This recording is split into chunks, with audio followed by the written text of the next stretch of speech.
In the following question, four pairs of letter groups are given. Three of them are alike in a certain way and one is different. Choose the odd pair. ఇట్లాంటి questions ని కూడా odd one out అని అంటాం.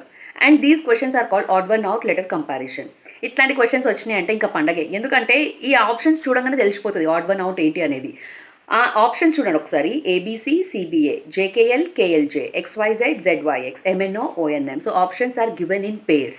When options are given in pairs, you have to observe the arrangement of letters or relationship between two sets in each pair. ఇక్కడ మనం arrangement of letters చూసుకోవాలి, ఎందుకంటే this is about letter comparison.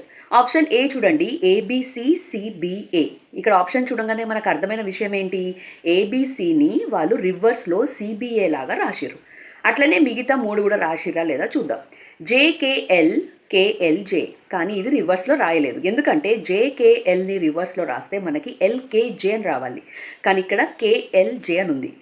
ఇది కొంచెం డిఫరెంట్గా ఉంది. ఆప్షన్ 3 చూద్దాం. XYZ రివర్స్లో రాసిరు ZYX. ఆప్షన్ డి MNO రివర్స్లో రాస్తే ONM. సో ఇక్కడ మనకి క్లియర్గా అర్థమైంది ఏంటంటే odd one out is option B JKL KLJ. Easy ఉంది కదా. హోంవర్క్ క్వశ్చన్ ఇవ్వనా? Choose the odd pair from the following based on the relationship between the letter groups. మీకున్న options PQRRQP, DEFFED, STUUTS, GHIHIG. Answer ఏంటో comment చేయండి.